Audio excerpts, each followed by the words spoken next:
I'm Caitlin. Hi, she's Caitlin, and this is VCTV.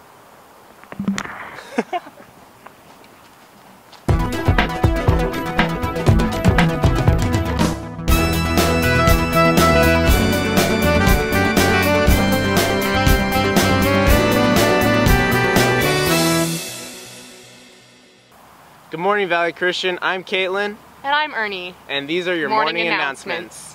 Seniors, don't forget to pick up your final transcripts for request forms. Those are due on Friday, June the 5th.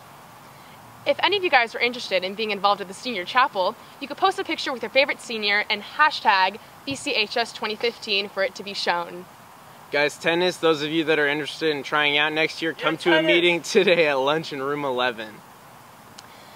Seniors, you need to go to the office to pick up your grad tickets today. Juniors, if you received ELC forms through the mail, be sure to turn those in by Friday. If you're in AP Gov next year, you need to meet at lunch in Mr. Rhodes' class to get your summer assignments. Spanish 2 honors, don't forget your meeting today at lunch in room 4. Raffle tickets for Madrigals have been floating around, and if you want to support them, you can go out and buy them for a chance to enter in to win some awesome prizes. Too poor to go to the art museum? Come to the art show today at break in the Legacy Chapel's lobby. Thanks, Caitlin and Ernie. As you guys, most of you know, I was in Africa a week ago now, and I wanted to share with you guys just a little bit of what I learned and experienced there in Uganda. Check it out.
It seems that everybody's pushing for completion.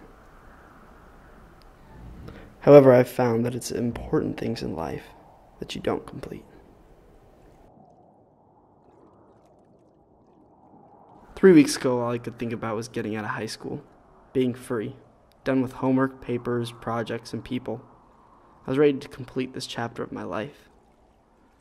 You know, there are a few places where people aren't working for the weekends,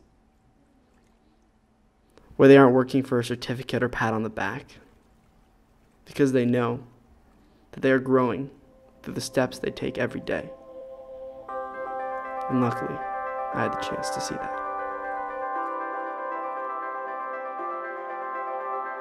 All I need is you, Lord. I've got everything. All I need is you, Lord. I've got everything.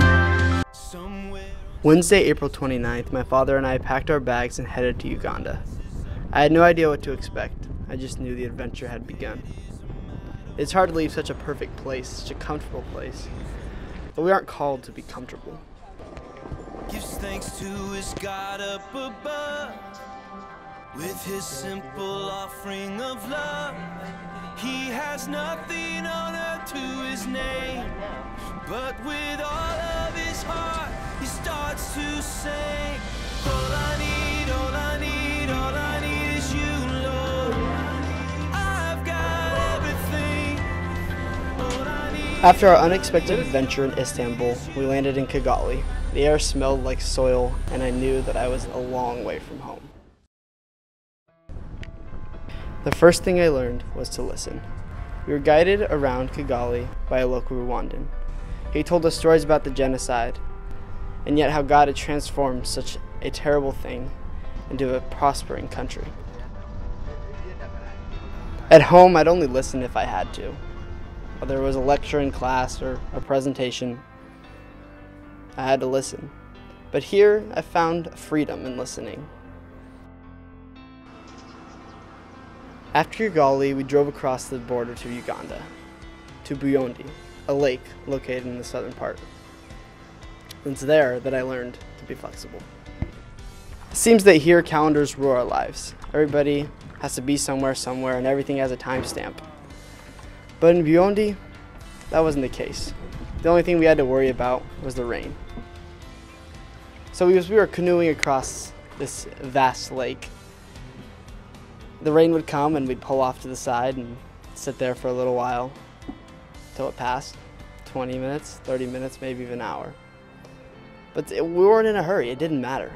We had one place to be that night, and that was it.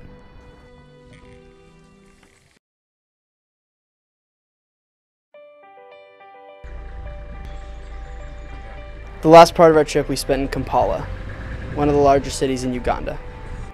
There we spent time at an orphanage called the Good Samaritan.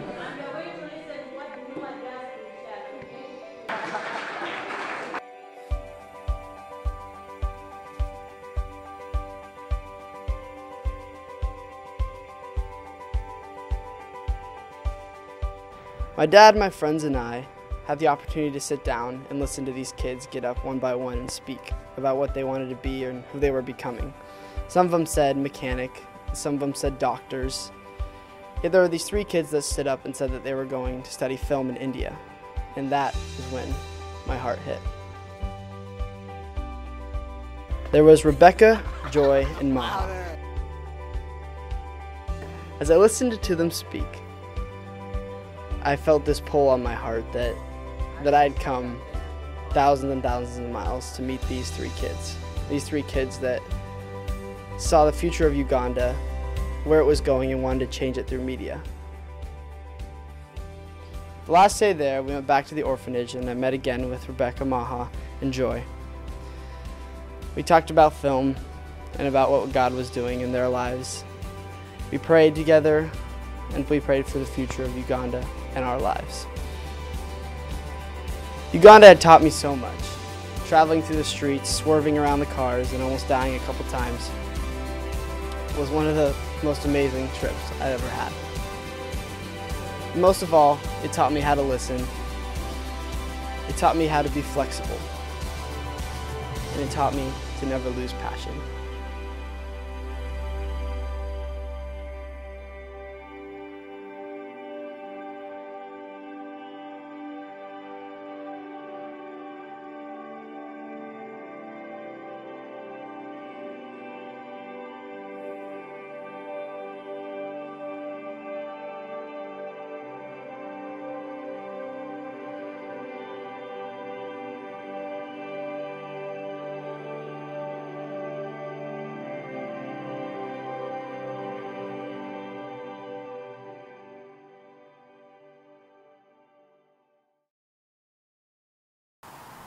Thank you for watching VCTV.